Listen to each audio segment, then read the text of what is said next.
Hi, I'm Varnaz and welcome to Low Carb Keto Recipes and Having Fun.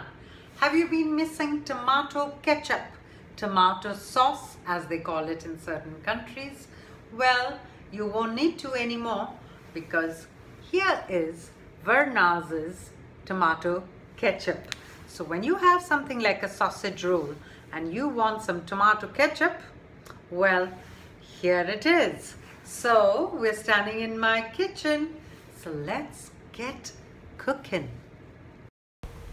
So let's get straight into the recipe. We begin with 5 nice ripe red tomatoes that have been chopped up and roughly chopped up, and keep the skin on, keep the seeds, all of it. You don't have to cut it in any particular way, just roughly chopped with the seeds, with the skin. Next, we have 1 to 2 teaspoons of garlic, chopped up garlic, depending on how garlicky you like it.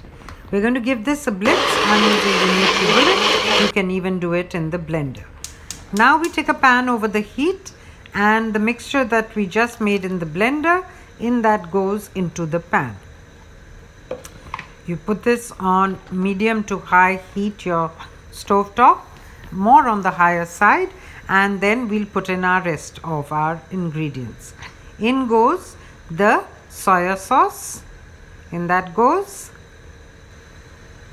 Next we have the vinegar, any kind of vinegar will do, white wine vinegar, apple cider vinegar, whatever vinegar you like. In that goes, the quantities are given in the recipe in the beginning, and start giving it a good mix. We have to, this part, the cooking part of it is the most important part of the entire recipe. It will take about 8 to 10 minutes of cooking.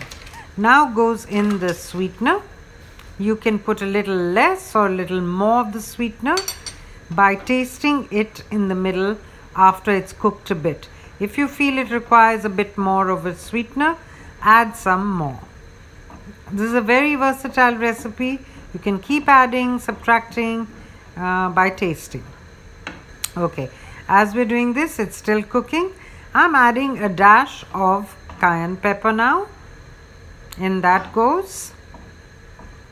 All this adds to the flavor and the red color of the eventual final product.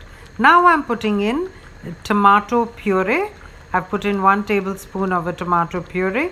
You can go up to 2 tablespoons. Now the tomato puree is what really helps it in bringing out its color. However red your tomatoes were, they will not come out as red without the tomato puree after blitzing it. So now in goes the salt to taste. In that goes, and carry on cooking. This entire mixture has to reduce on the stove top by half. Now at this point, I have put in 1 teaspoon of xanthan gum, which has got 1 teaspoon of xanthan gum, and you just sprinkle it over and carry on with the cooking. Can you see how thick the mixture has become? Now this is after about 8 to 10 minutes of cooking. Now we are ready to strain it through a strainer, and this is the time that little bits of the skin and the seeds will stay back in your strainer. And below in the bowl, you'll get a really smooth, lovely tomato ketchup. Now the straining part is also very important to the recipe. Keep doing it take a wooden spoon and keep pushing it down till you're left with literally you'll be able to literally just see the seeds, and see that's all that should be left over, and that's all that is. The rest, look at that lovely red tomato ketchup. What more can you ask for? Now you have tomato ketchup with anything that you want. Thanks for watching, and do subscribe to my channel, Written Recipes on @Recipes Low Carb Keto.